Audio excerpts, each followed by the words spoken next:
when it came to running the Timberline Ski Lodge at Silvertown. Guests swimming before the pool was supposed to be open first thing in the morning, and guests who swam in the pool after it was closed. If he'd known how many guests would ignore the posted rules, he would have suggested to his brother Blake and sisters Roxy and Kayla that they design the layout differently so they could lock the swimming pool area whenever the pool was closed to guests. But they had wanted the area to be more open and picturesque. The Howling Wolf Bar and Grill overlooked the outdoor part of the pool on one end and had a great view of the mountains on the other. Plants and a glass wall provided a barrier to the swimming pool from the lobby, except for one entryway that had a sign posted with the pool's hours. Right now, the pool was closed. The lobby itself had a double-sided fireplace for anyone who wanted to sit and warm up while taking a break from snow activities.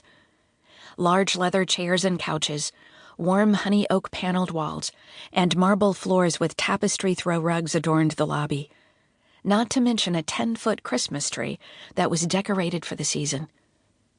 The deep end of the swimming pool extended beyond a plexiglass wall, so that guests could actually swim underneath the divider and into the pool outside, which was surrounded by a snow-covered patio.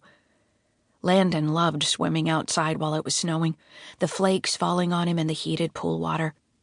The pool was closed to guests during certain hours so that he and his family could have private use of it.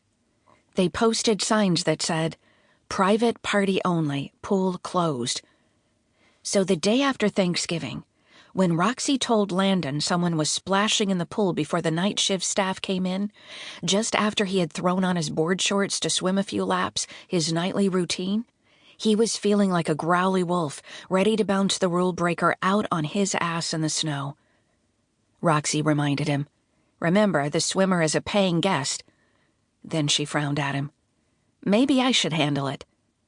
Roscoe, their avalanche-trained St. Bernard and a loving family companion and mascot for the lodge, eagerly greeted Landon, his red and green bell collar jingling at the same pace as his tail, while his little barrel of doggy treats, decorated with a snowman and the words "Merry Christmas," wobbled around his neck. "Hey, Roscoe." Landon petted him. "You stay put." Roscoe was good about not swimming in the pool most of the time. Landon just didn't want to have to get him back out of the pool, because then Roscoe would shake all over and smell like wet dog next to the fireplace in the lodge. Landon said to Roxy, "I'm on my way to the pool anyway, and then I'll go home and have dinner with you and Kayla." Landon headed for the pool with a beach towel in hand and wearing a red t-shirt with the name of their lodge and a wolf featured prominently on it, this one wearing a Santa hat.